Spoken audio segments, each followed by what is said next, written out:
बिस्मिल्लाहिर्रहमानिर्रहीम। अस्सलाम वालेकुम फ्रेंड्स, कैसे हैं दोस्तों। उम्मीद है आप सब खैरियत से होंगे। दोस्तों आज नए लेसन नए वीडियो के साथ हाज़िर हूँ। आज के लेसन में हम प्रेजेंट इंडेफिनिट टेंस पढ़ेंगे। लास्ट लेक्चर में हमने देखा था कि टेंस क्या आता है, टेंस कितनी किस्म के होते हैं, उनकी टाइप्स कितनी होती हैं। टेंस 3 किस्म के होते हैं, प्रेजेंट, पास्ट और फ्यूचर। ठीक है, आगे प्रेजेंट की 4 इकसाम होती हैं, पास्ट की भी 4 होती हैं और फ्यूचर की भी 4 होती हैं। ठीक है, ये आपने लास्ट लेक्चर में सीखा। आज हम पढ़ेंगे प्रेजेंट की type 1, present indefinite tense. Present indefinite tense का मतलब होता है फ़ेल हाल मुतलक। फ़ेल हाल मुतलक क्या होता है? मौजूदा ज़माने में किसी काम के करने या होने के लिए ये टेंस इस्तेमाल होता है। ठीक है, प्रेजेंट इंडेफिनिट टेंस कहाँ इस्तेमाल होता है? मौजूदा ज़माने में किसी काम के करने या होने के लिए। ठीक है, जैसे वो काम करता है, ठीक है, वो काम करता है, वो लिखता है, वो पढ़ता है, ऐसे।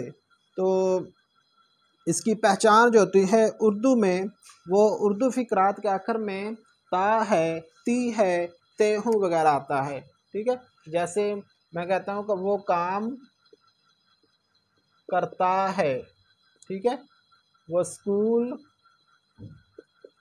जाता है, ठीक है, वो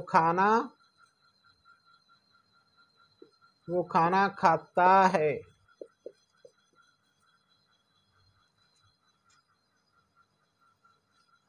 अली लिखता है। ठीक है, इसकी पहचान क्या है? उर्दू के फ़िक़रात में आखिर में देखें, ता है, ता है, ता है, ये भी ता है। ठीक है, एक और एग्जांपल इसकी ले लें, वो हर रोज़ सैर करने जाते हैं। ठीक है, या ते हैं आ गया। किसी लड़की की एग्जांपल ले लें, सलमा खाना खाती है। ठीक है, ये ती है आ गया। ये प्रेजेंट इंडेफिनिट टेंस के उर्दू के फ़िक़रात में आखिर में ता है, ती है और ते हैं, ती है वगैरह आता है। तो आपने ये समझ लेना है कि उर्दू के फ़िक़रात में जिसके भी आखिर में ता है, ती है वगैरह आता है तो वो फ़ेल हाल मुतलक होता है, जिसे इंग्लिश में प्रेजेंट इंडेफिनिट टेंस कहते हैं। ठीक है, प्रेजेंट इंडेफिनिट टेंस, ये इसकी पहचान है। जब हमने इसको इंग्लिश में ट्रांसलेट करना है तो वो कैसे करना? इंग्लिश में सबसे पहले आपने सब्जेक्ट, फिर वर्ब, फिर ऑब्जेक्ट। एस से सब्जेक्ट, एस इसको शॉर्ट फॉर्म में लिखा है, वी से वर्ब, ओ से ऑब्जेक्ट। ठीक है, सब्जेक्ट का मतलब क्या होता है? फाइल। और वर्ब का मतलब क्या होता है? फेल। ऑब्जेक्ट का मतलब क्या होता है? मफऊल। ठीक है, प्रेजेंट इंडेफिनिट टेंस में सब्जेक्ट, वर्ब, ऑब्जेक्ट यूज होते हैं। ठीक है, और सब्जेक्ट और वर्ब ये दोनों भी यूज होते हैं, ऑब्जेक्ट भी यूज होता है। जैसे मैं आपको एग्जांपल देता हूँ, वो लिखता है। ठीक है, लिखता है, ये वो जो है ये फाइल है, और ये लिखना क्या है? फेल है, वर्ब है। ठीक है, इसमें क्या इस्तेमाल हुआ है? सिर्फ सब्जेक्ट और वर्ब यूज हुए हैं। मैं कहता हूँ वो खत लिखता है। ठीक है, इसमें देखें ये सब्जेक्ट भी है और ये ऑब्जेक्ट भी है और ये लिखना वर्ब फेल भी है। ठीक है, इसमें सब्जेक्ट, वर्ब, ऑब्जेक्ट ये तीनों इस्तेमाल होते हैं। बाज़ औक़ात इसमें सब्जेक्ट और वर्ब दोनों ही इस्तेमाल होते हैं। ठीक है, समझ आ रही है ना। अगर इसकी इंग्लिश कैसे बनानी है ये आपको एग्जांपल देता हूँ। वो लिखता है, ठीक है, वो लिखता है, ही राइट्स, वो खत लिखता है,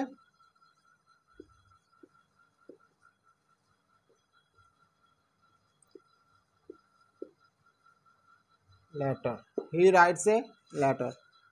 ठीक है, समझ आ रही है ना।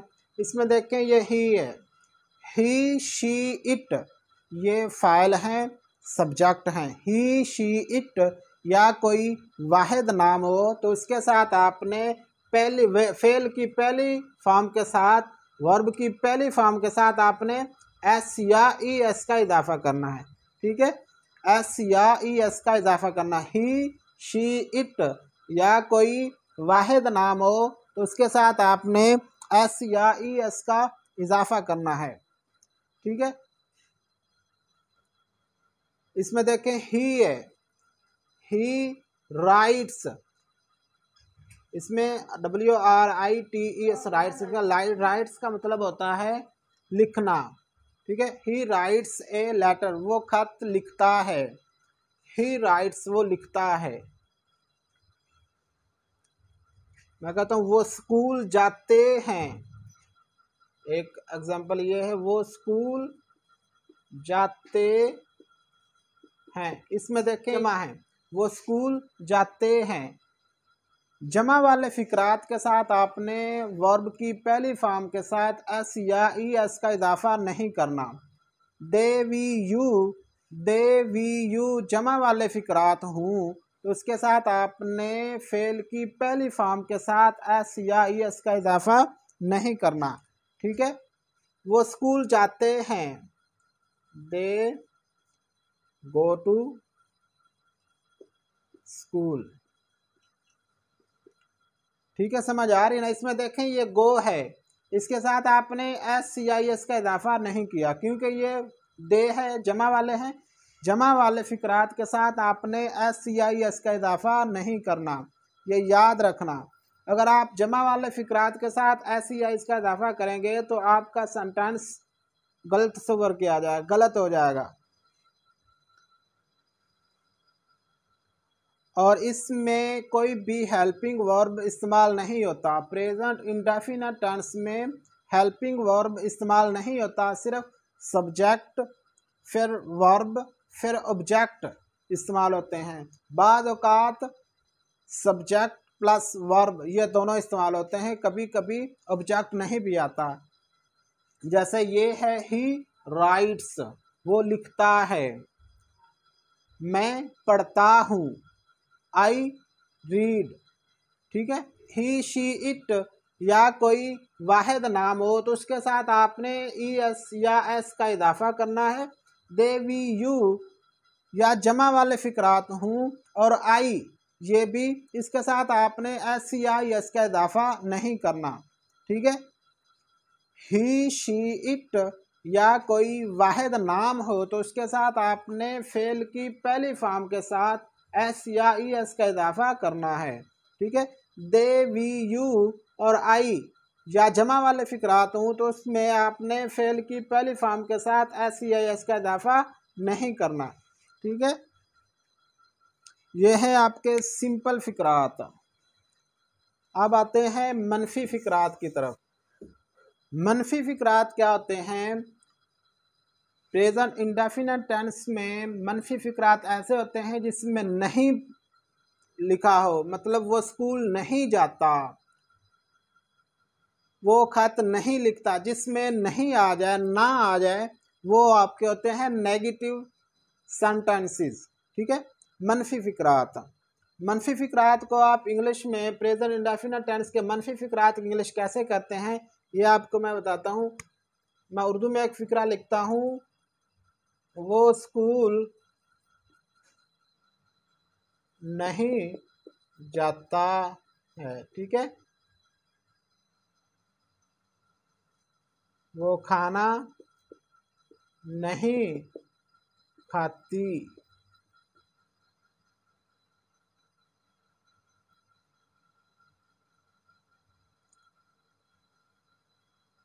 वो क्रिकेट नहीं खेलते। ठीक है, इसमें देखें ये नहीं आ गई है, आखिर में ता है, ती है वगैरह। ठीक है, ये आपके हैं प्रेजेंट इंडेफिनिट टेंस के मनफी फिक्रात। इसको जब आपने इंग्लिश में ट्रांसलेट करना है तो कैसे करता है, वो स्कूल नहीं जाता है। He does not go to school. ठीक है, इसमें देखें ये आपका डज नॉट का इजाफा हुआ है और फेल की पहली फॉर्म के साथ SCIS का भी इजाफा नहीं है। ठीक है, ही शी इट, अब ये मनफी फिक्रात की बात हो रही है। ही शी इट या कोई वाहिद नाम हो तो उसके साथ आपने डज नॉट लगाना है। ठीक है, डज नॉट लगाना है और फिर वर्ब की पहली फॉर्म के साथ S या ES का इजाफा नहीं करना है। ठीक है, ही शी इट या कोई वाहिद नाम हो उसके साथ आपने डज नॉट लगाना है और फेल की पहली फॉर्म के साथ S या ES का इजाफा नहीं करना। ठीक है, और दे वी यू या जमा वाले फिक्रात हूँ आई हो उसके साथ आपने डू नॉट लगाना है और वर्ब की पहली फॉर्म के साथ इजाफा SCIS का इजाफा नहीं करना। ठीक है, वो क्रिकेट नहीं खेलते हैं। दे डू नॉट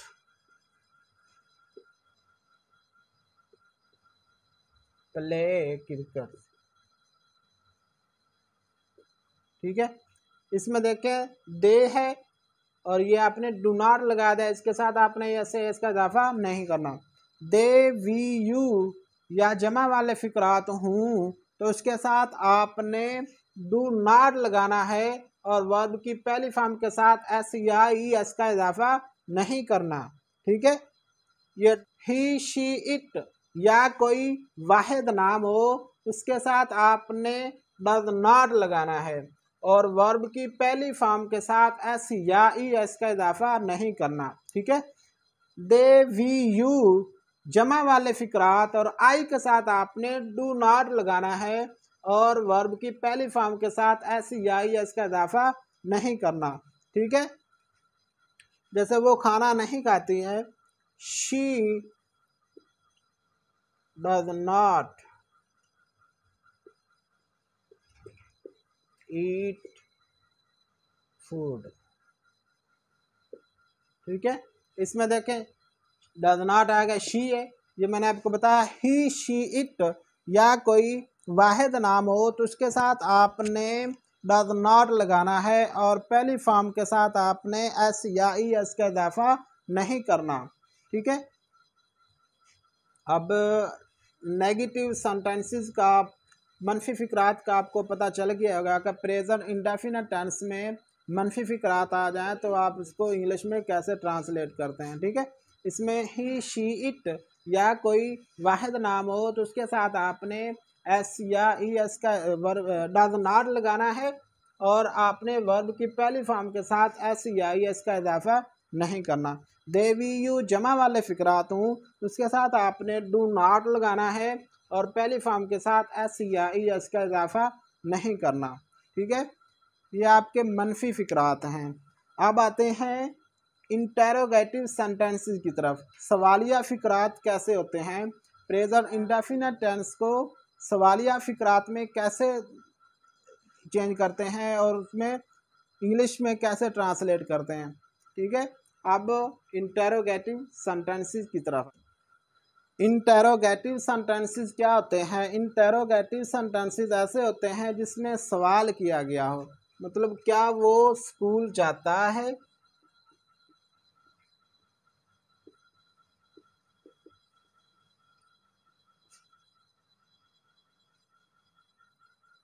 क्या मैं लिखता हूँ?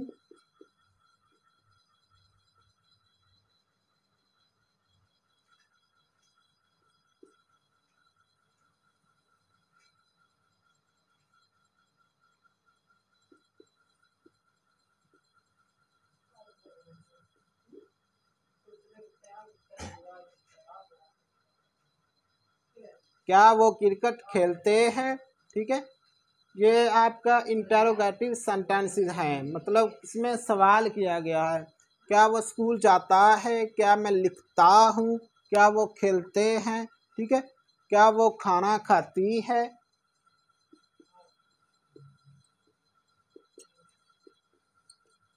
ठीक है, ये भी सवाल किया गया। जब इसको इंग्लिश में ट्रांसलेट करना है तो वो कैसे करना है? ठीक है, ये ध्यान से सुनना। प्रेजेंट इंडेफिनिट टेंस के फिक्रात को इंटेरोगेटिव फिक्रात में, इंटेरोगेटिव सेंटेंसेस में चेंज करने के लिए डज और डू को फिक्रा के शुरू में लगा देते हैं। ठीक है, डज या डू इसको फिक्रा के शुरू में लगा देते हैं और वर्ब की पहली फॉर्म के साथ एस या ई एस का इजाफा नहीं करते। ठीक है, जैसे क्या वो स्कूल जाता है? Does he go to school? End में आपने क्वेश्चन मार्क जरूर लगाना है। ठीक है, does he go to school, ये देखें डज जो है ये फिक्रा के शुरू में आ गया है। डज क्या है? फिक्रा के शुरू में आ गया है, फिर आपने फाइल लगाया, फिर आपने वर्ब लगाया। ठीक है, फाइल के बाद वर्ब, वर्ब में आपने फेल में आपने एस या ई एस का इजाफा नहीं करना। ठीक है, क्या मैं लिखता हूँ? Do I write. समझ आ रही है? देखें ये डू आ गया क्योंकि ही, दे, वी, यू और आई या जमा वाले फिक्रात हूँ तो उसमें आपने डू लगाना है। ठीक है, उसमें आपने क्या लगाना है? डू। दे, वी, यू या जमा वाले फिक्रात हूँ तो उसमें आपने डू लगाना है और इंटरोगेटिव सेंटेंसेस में आपने डू को फिक्रा के शुरू में लगा देना है। डू के बाद आपने फाइल लगाना है, सब्जेक्ट लगाना है, फिर आपने वर्ब लगाना है। ठीक है, वर्ब की पहली फॉर्म लगानी है और पहली फॉर्म में एस या ई एस का इजाफा नहीं करना। ठीक है, समझ आ रही है? अब वो देखें, क्या वो क्रिकेट खेलते हैं? इसमें देखें डू, ज्यादा लोग हैं, आपको मैं बता रहा हूँ दे, वी, यू या जमा वाले फिक्रात हूँ। ठीक है, जमा वाले फिक्रात उसमें आपने डू लगाना है।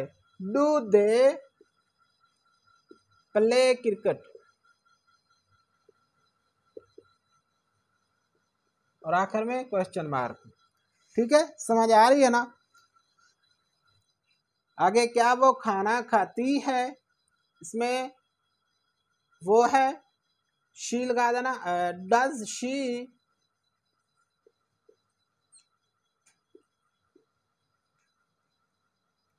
ईट फूड या ईट मेल, ये दोनों यूज हो सकते हैं। ठीक है, डज शी ईट फूड, क्या वो खाना खाती है?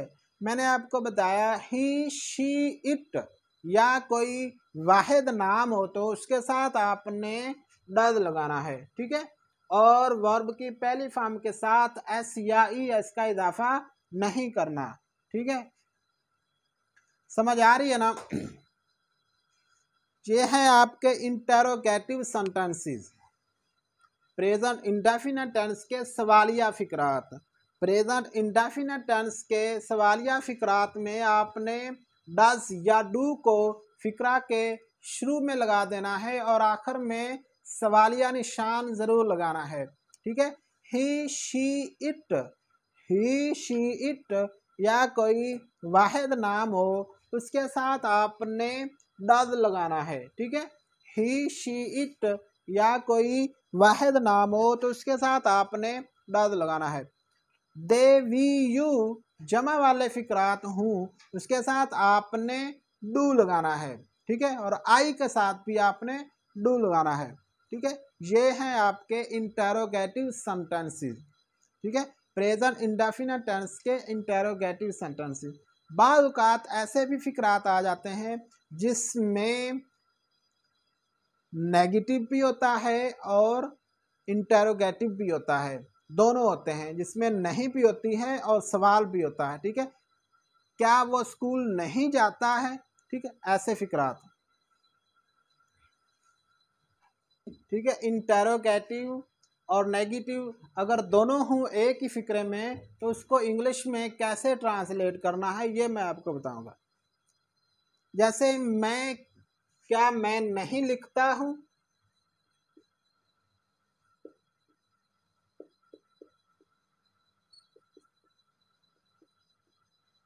ठीक है। इसमें देखें क्या मैं नहीं, इसमें नहीं भी आ गया और क्या इसमें सवाल भी आ रहा है और नेगेटिव नहीं भी आ रही है, ठीक है, ये दोनों हैं। क्या अली स्कूल नहीं जाता, ठीक है, इसमें क्या भी आ रहा है और नहीं, ये दोनों आ रहा है। जिसमें नेगेटिव भी हो और इंटरोगेटिव भी हो, ये फिक्रात ऐसे हूँ और आखिर में ता हूँ, ता है, ती है वगैरह है, तो ये भी प्रेजेंट इंडेफिनिट टेंस के फिक्रात होते हैं, ठीक है। क्या वो क्रिकेट नहीं खेलते, ठीक है। ऐसे फिक्रात को जब आप इंग्लिश में ट्रांसलेट करते हैं तो वो कैसे करते हैं, ठीक है। इसको देखें, क्या मैं नहीं लिखता हूँ, do I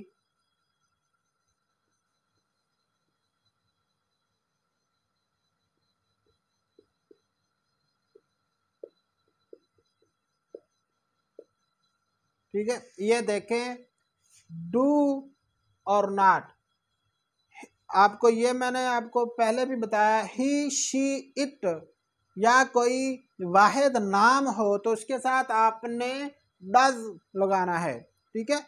they, we, you और आई या जमा वाले फिक्रात हूँ तो उसके साथ आपने डू लगाना है, ठीक है। अगर ये दोनों सवालिया भी हूँ और मनफी भी हूँ तो आपने डू को फिक्रा के शुरू में लगाना है, फिर आपने सब्जेक्ट लगाना है, फाइल लगाना है, फाइल के बाद आपने नॉट लगाना है, ठीक है। समझ आ रही है ना इसकी। सबसे पहले आपने डू या डज, ठीक है, जिसमें क्योंकि ये उर्दू में फिक्रा हो तो उसमें नहीं या सवाल भी हो तो आपने इसको इंग्लिश में ट्रांसलेट करना हो तो आपने डू या डज को फिक्रा के शुरू में लगा देना है, फिर आपने सब्जेक्ट लगाना है, फाइल लगाना है, फाइल के बाद आपने नॉट लगाना है, नॉट के बाद आपने वर्ब लगाना है और वर्ब की पहली फॉर्म लगानी है, उसके साथ आपने एस या ई एस का इजाफा नहीं करना, ठीक है। समझ आ रही है ना। अब ये देखें, क्या अली स्कूल नहीं जाता है, डज अली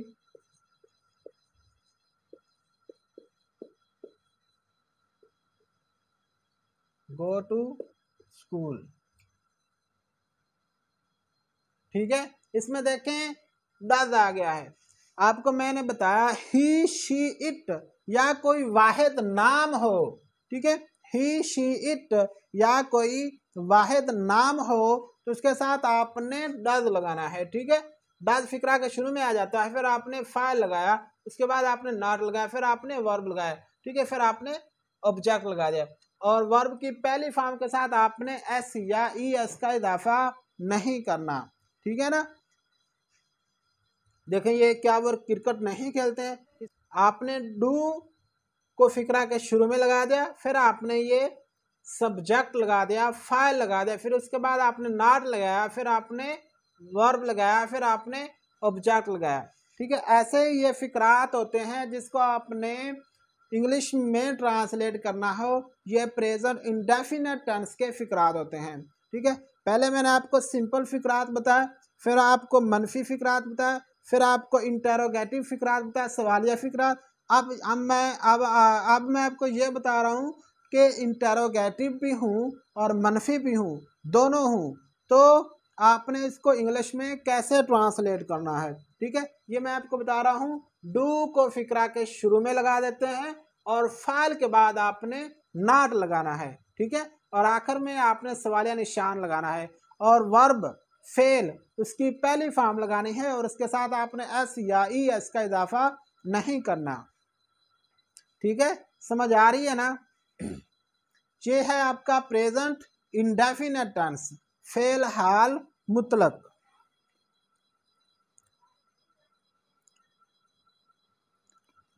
और ये कुछ मैं एडवर्ब लिख देता हूँ। ये कुछ एडवर्ब ऐसे होते हैं जिसमें अमूमन प्रेजेंट इंडेफिनेट टेंस इस्तेमाल होता है, ठीक है। ये एडवर्ब कौन कौन से हैं मैं ये आपको लिख देता हूँ, ये आपने याद रखने हैं, ठीक है।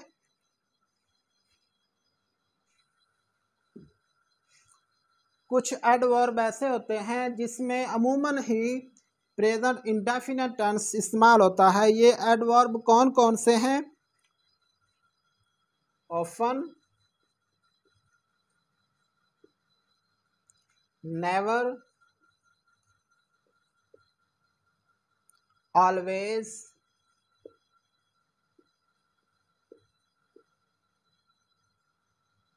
यूजुअली,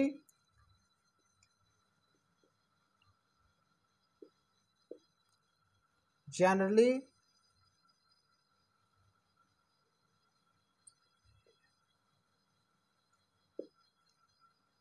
रेयरली,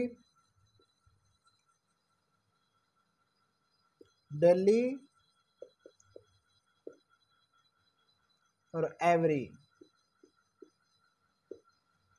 ठीक है। ये हैं एडवर्ब। ये एडवर्ब ऐसे हैं इसमें अक्सर ही प्रेजेंट इंडेफिनेट टेंस इस्तेमाल होता है, ठीक है। अब आपको प्रेजेंट इंडेफिनेट टेंस की तकरीबन तफसील का पता चल गया होगा। सबसे पहले मैंने आपको सिंपल फ़िक्रात बताए, उसके बाद हमने नेगेटिव फ़िक्रात किए, उसके बाद आपने इंटरोगेटिव फ़िक्रात किए, सवालिया फ़िक्रात, फिर हमने इंटरोगेटिव और नेगेटिव दोनों फ़िक्रात हूँ वो किए, ठीक है। एंड में हमने ये किया कि ये एडवर्ब हूँ तो ये अमूमन ही प्रेजेंट इंडेफिनेट टेंस के फ़िक्रात होते हैं, ठीक है। उम्मीद है आपको प्रेजेंट इंडेफिनेट टेंस की समझ आ गई होगी, ठीक है।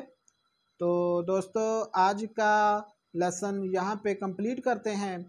नेक्स्ट वीडियो में नेक्स्ट लेसन के साथ हाजिर होगा। अपना ख्याल रखिएगा, दुआ में याद रखिएगा। ओके, अल्लाह हाफिज़।